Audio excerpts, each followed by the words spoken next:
Zeus, Casper, Rockstar, Turban and Big Macs, Lumina, Baby Boo, Pink Porcelain Doll, Harvest Moon, Warty, Knucklehead, Long Island Cheese, Red Curry, and the Atlantic Giant. What am I talking about? It's the pumpkin. We're talking pumpkins today, all things pumpkin. We're talking about facts and interesting tidbits, and we're going to be making a couple of recipes. So I hope you find some things that you will be inspired by to try for the recipes, and some interesting information that you may or may not have already known. Let's get started with those facts. The first thing is the word pumpkin. It comes from a Greek word that means large melon. And the Greek word, I think I'm pronouncing it correctly, is pepon. From pepon, that changed in the French to pompon. From the French to the British English, they changed it to pompion. And from the British English, the American colonists called it pumpkin. Pumpkins date back as far as 7,000 to 5,500 BC, where seeds were found in Mexico, in North America. The first pumpkin pie, they didn't have it as a traditional pumpkin pie with the crust on the bottom. What they did is they hulled out the pumpkin, they hulled the seeds, and then they filled it with milk, honey, and all kinds of spices, and then they roasted it in the fire. That does sound kind of good. Another interesting fact, pumpkins are grown on every continent except Antarctica. 80% of the U.S. pumpkin crop is available during the month of October. And the top pumpkin producing states, Illinois, Indiana, Pennsylvania, California, and guys, we made it in that top 5. Ohio is also one of the top producing states of pumpkins. More than 1.5 billion pounds of pumpkin are produced each year. That's amazing. The largest pumpkin in the world weighed 2,624 pounds, and that was in Belgium. The record still holds, as far as I could tell from doing research, from 2016. So that is the largest pumpkin. Guys, that's like the size of a small car. That's amazing to me. The largest pumpkin in the U.S.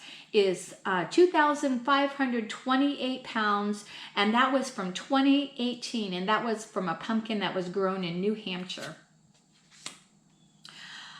Let's talk about books where pumpkins were first mentioned.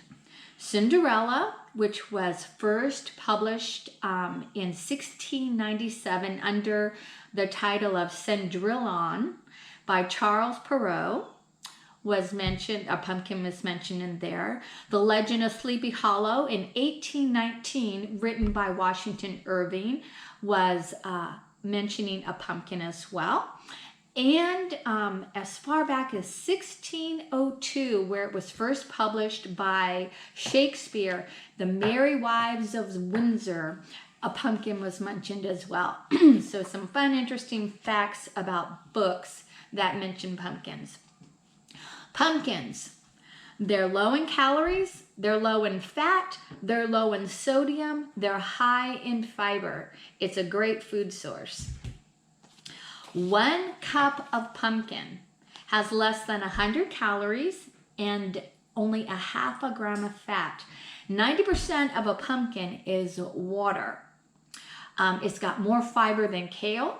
It's got more potassium than bananas, and it's full of heart-healthy magnesium and iron.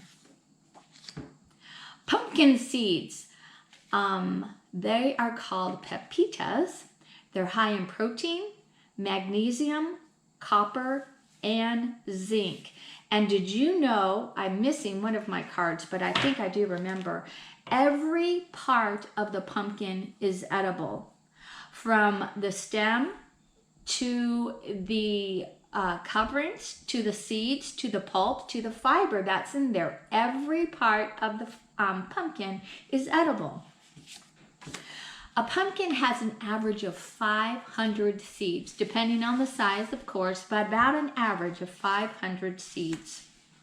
Now, this is where I found a little bit of conflicting information. So you do your own research and you come up with what you think is the correct answer. But I'll share with you what I found. That pumpkins are fruit. I was going back and forth. Was it a vegetable? Was it a fruit? But it did say from the information that I could find that pumpkins are fruit. They are members of the squash family. Here's a word for you, cucurbita, the cucurbita family. And they are the things that bear seeds that flower. The fruit is the part of the plant that has the seeds inside of it. So that's why pumpkins are considered fruit. Let me tell you, this is what I will read directly from what I found about that.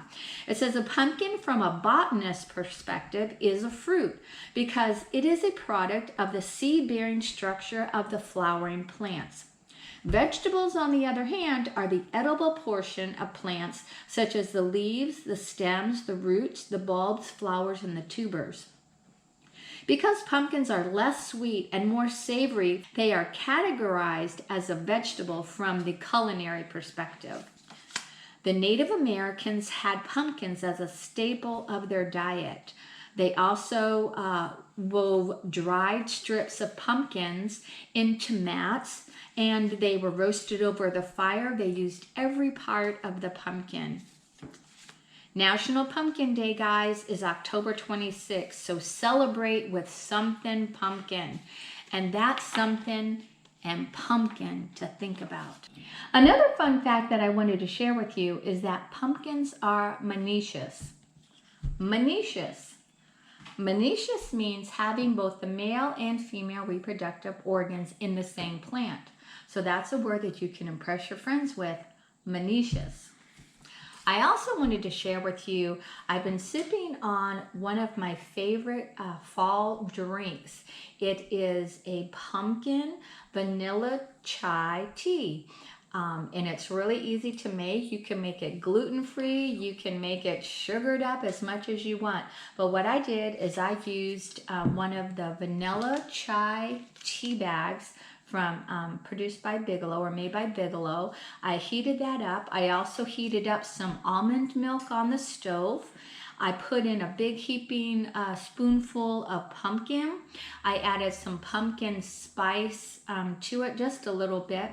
And then I used my frother. If you don't have one of these are a really fun tool, and I use this pretty frequently. So I just put my frother in there, I mixed it all together, and then of course I added some whipped cream and just a little bit more pumpkin spice to it. And it's really good. It smells wonderful. It smells like fall. So I hope you give that a try as well for your Pumpkin Day, celebrating Pumpkin Day.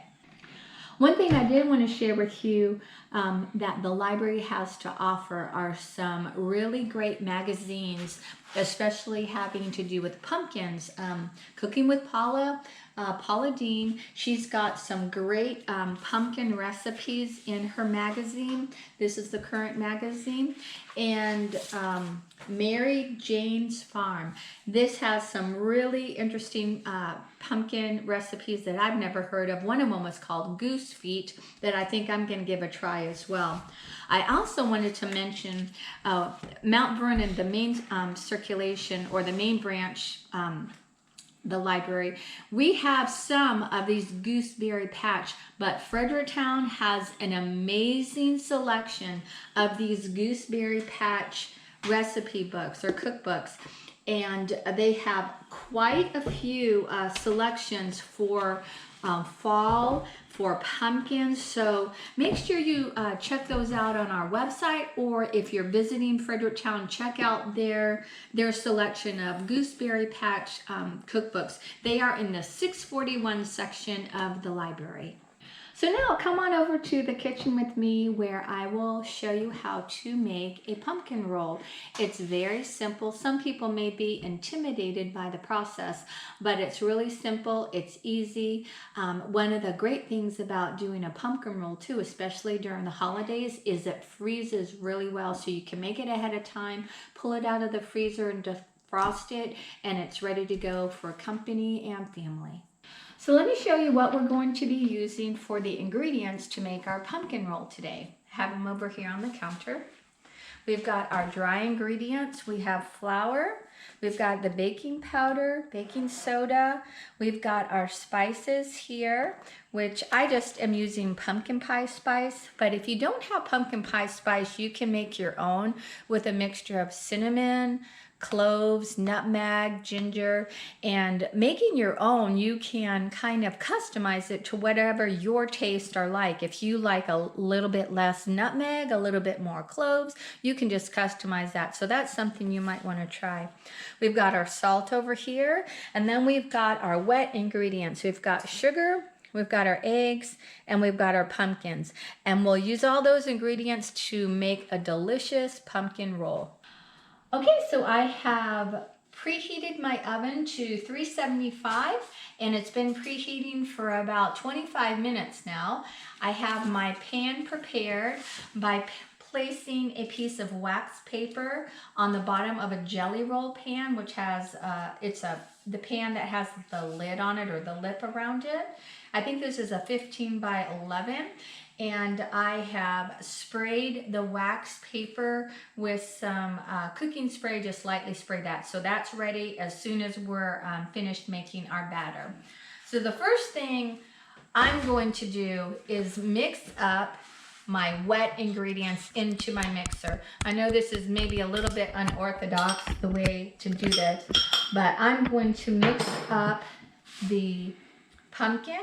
I'll add the pumpkin to the mixer, and this can be done with a stand mixer or a hand mixer, or even if you just want to mix it up by hand, that's fine as well. So I'm going to add the pumpkin to my stand mixer. I'm going to add the sugar, and I'm also going to add the eggs. Now I'm going to go ahead and beat them up just a little bit before I put them in the mixer. And again, I think I've shared this tip before, but if you, instead of hitting it on the edge of your mixer, if you hit it on a flat surface, it tends to not shred the shells so much. So that's what I'll do. I'll hit it on the counter, and then we'll give this a quick mix. Put that into our mixer, and we'll mix that until it's well combined. It just takes a few seconds. On low, start low. I'm going to give my mixer a scrape. Oh, here's, I've lost my spatula here, but I found it. So I'm just going to scrape that down just a little bit to make sure everything is incorporated into the batter. And then we'll turn the mixer back on just for a few seconds more. And that's all that takes. So now the next step is to add our dry ingredients. We're going to add, I've already mixed up or measured out our flour, our baking powder, soda, and salt. And I'm just giving this just a little bit of a whisk before it goes into our wet ingredients. Then I'll add that to the bowl as well. And again, we'll turn that on and mix. Again, start out on a low speed so that flour doesn't come up and spray you in the face. So just the low speed. Again, I'm going to scrape it down just to make sure that everything is well combined, well incorporated into the batter. And just a few more seconds. And it's as easy as that, guys. Really easy. Let me get a sip of my tea here. Okay, that's great. All right, so this is done.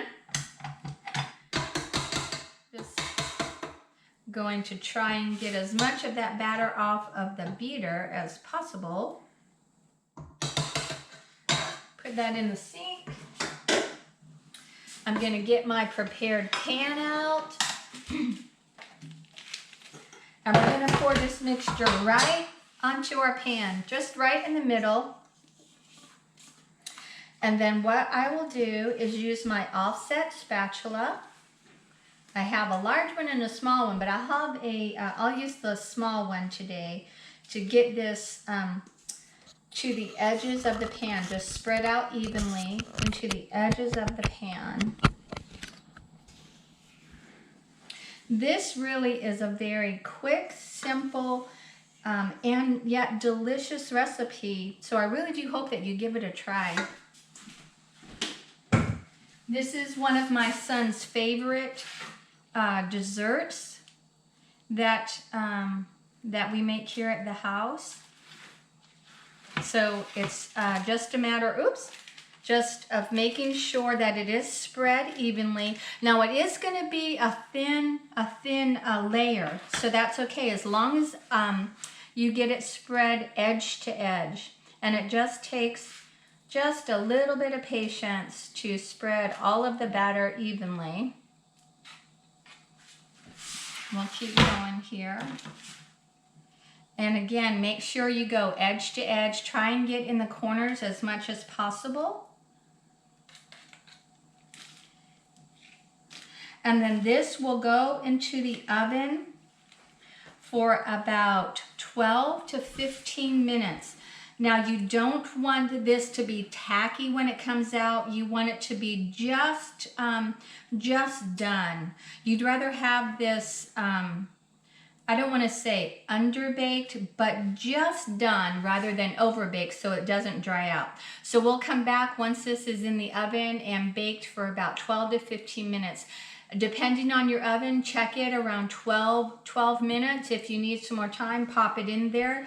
The way you're going to tell if it's done is if you touch your finger on top of the cake, nothing comes off. It's not going to be tacky or wet. It will be completely dry to the touch. Nothing will come off of your hand. So let's get this cake in the oven and we'll come back in just a few minutes.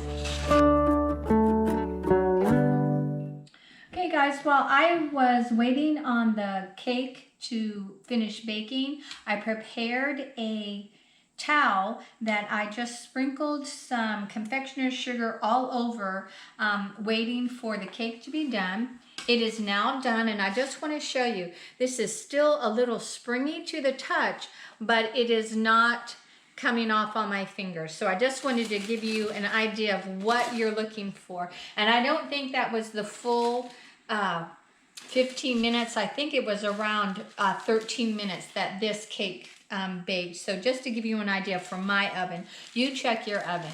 So now what we're going to do is we are going to flip this right on to the prepared towel. And let me just get my hot pads ready. And this is how I'm holding it right here on either side. And I'm just going to flip it directly onto the towel. And that should come right off of the pan. There we go. Yeah, that comes right off of the pan, the cake pan. So what we're going to do now is we're just going to peel this right back from the cake. Take off this wax paper layer. Just gently do that. Sometimes it sticks in places, but just be patient and just gently pull that back. And then you can also go from the other side and meet in the middle. There, and that looks like a really lovely cake. The next step that we will do, let me get this out of the way, is we're going to roll this right in the towel and let it cool right in the towel.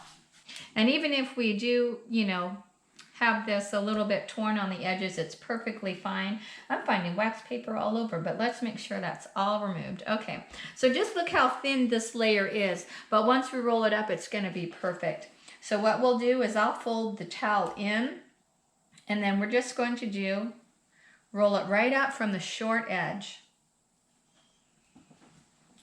We're going to put this in the refrigerator to cool, and then we'll come back and we'll fill that.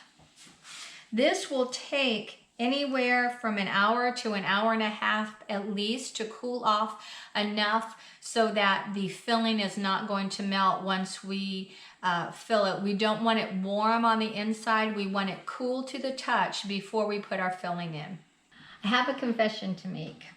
I was cleaning up after baking the pumpkin roll, putting the batter in the oven to bake, cleaning up all of the dishes, and I found this. It's our pumpkin pie spice. I was talking to you about how to prepare your pumpkin pie spice if you didn't have any, and I didn't put mine in the cake. So what we're gonna do is something a little different. We're going off script here for just a little bit. While the cake is cooling, I'm going to be making the filling. So real simple, cream cheese, butter, confectioner's sugar that has been sifted, get all the lumps out.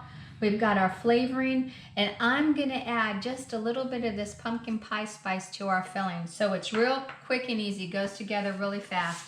We put our butter into our stand mixer or your hand mixer, one or the other, whatever you have to use. We're gonna turn that on medium high and whip that really good, beat that really good until it is smooth and totally mixed up. I did forget to say, make sure that your cream cheese and your butter at room temperature. It beats up much easier and makes it for a smoother consistency. So let me just remind you about that. Soften cream cheese, soften butter.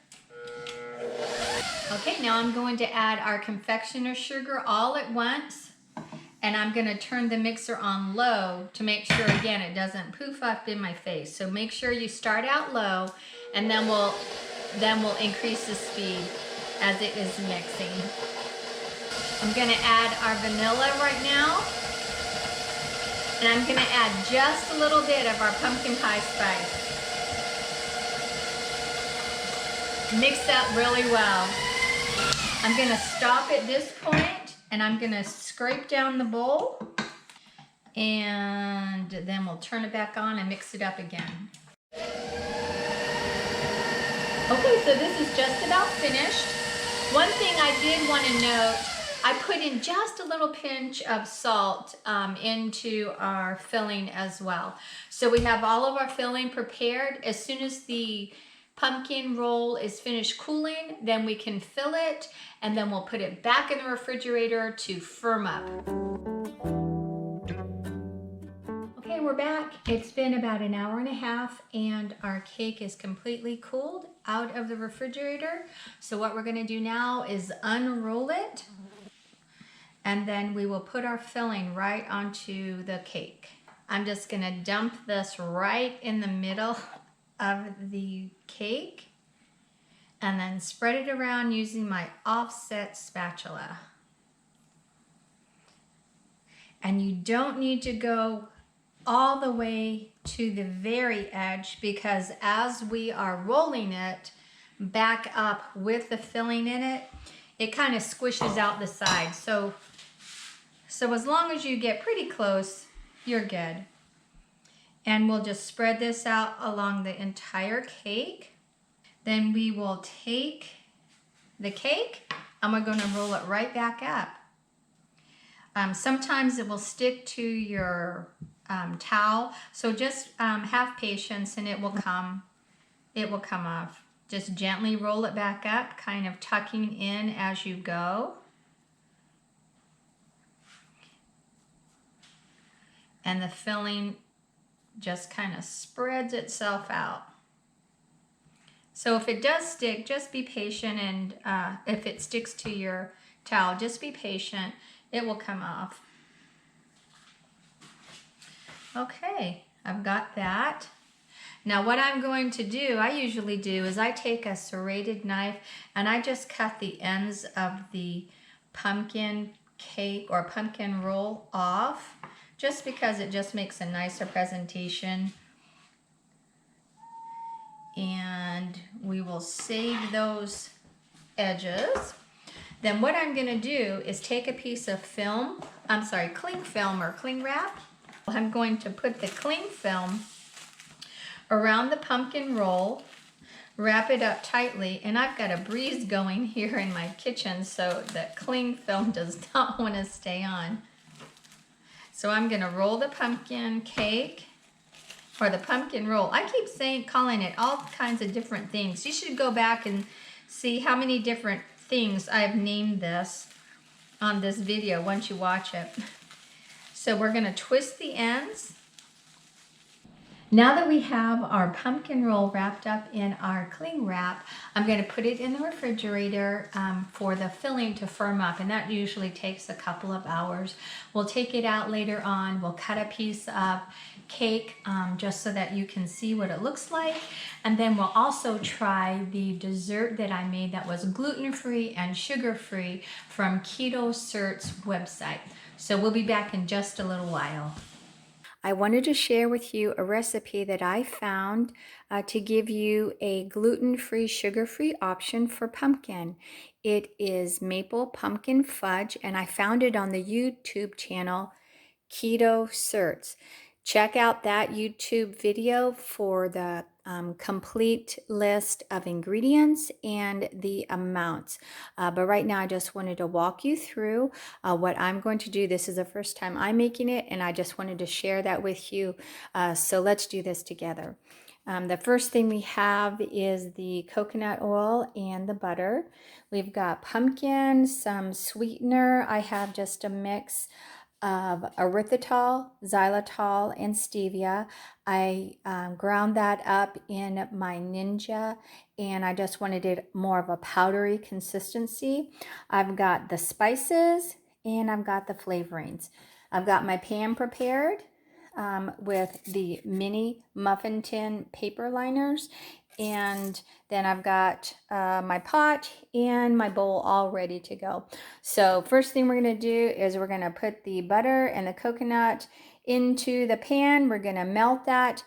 I've added the powdered sugar, and we're going to cook that with the coconut oil and the butter, and we'll just mix that up until the sugar dissolves completely into that butter and oil mixture.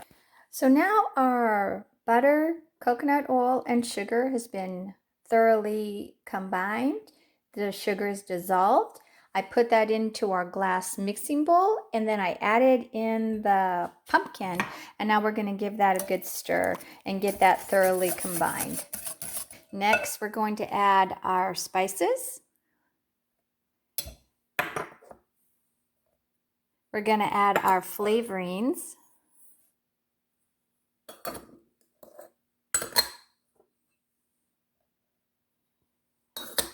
And the recipe, her recipe called for maple extract. I'm using some real maple syrup, so that's the only difference that I did for the recipe.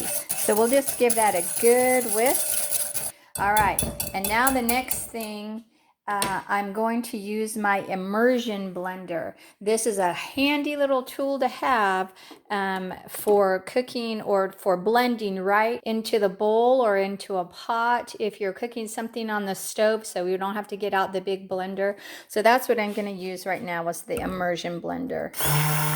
And then we'll portion that out into our pans. I'm not sure what size scoop to use for the portion scoop, so I'm going to give the bigger one a try. She used 2 spoons, but I think just because I am such a messy baker, I think I'm just going to stick with the portion scoops. So I'm going to try this medium-sized one right now, the first, and if I have to go smaller, then I'll just go smaller. So that's the medium-sized scoop, and we'll just put those right into each of the muffin tins and fill those up, and then they just have to firm up in the refrigerator. So that looks pretty good, that size right there. So I'm going to stick with that. So I'm going to get the rest of these filled up and probably do a little bit better job than the messy job I just did right there. All the muffin tins are filled, and we did get exactly 20 in the pan. So that's great.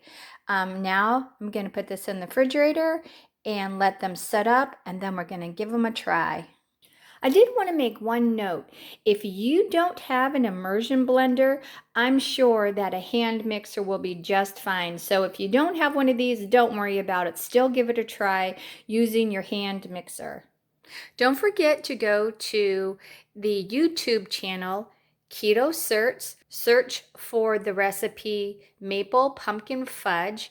That will list all of the ingredients in the description box, as well as the amounts. So I hope you give it a try, and let's head back over to the library. So welcome back to the library. We've left my home where we did all of our baking, and now we're back here at the library staff lounge. So I'm just going to go over just what we did for our recipes. We had the original pumpkin roll, and that was with my blooper there where I forgot to add the spices, but the spices are inside the filling. This is a new one, guys. I found this recipe. I just happened to have it come up on my feed from farmhouseonboone.com. It's a sourdough pumpkin roll recipe. I had to try it just because I do have some sourdough starter going at my house. I've had it for probably over a year now, and I wanted to give it a try. So this is something that I'm going to sample today too. And again, it's farmhouseonboone.com. Check out her site for the recipe and instructions on how to make that as well. And then we also have our gluten-free, sugar-free pumpkin dessert, which is our maple pumpkin fudge. We're going to try that today as well. So this is what we made, and let's give it a try. First of all, let's do the original. You can see also, I just wanted to point out the different textures in the cake as well. The sourdough rose up much more than the original pumpkin recipe. So just different textures, but I'm excited to try both of them. So let's try this one first. This is our original. Really good, even without the pumpkin spice flavor in there. It's still really good, but I do prefer it with the pumpkin spice in there, but that's really good. I like the spice in the filling as well. Let's try the sourdough pumpkin roll, and we'll see how that tastes compares to this.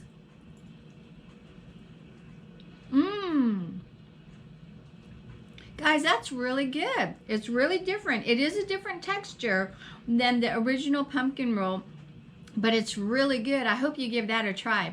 And then our final one from Keto Search, the gluten-free, sugar-free maple pumpkin fudge. Let's try that.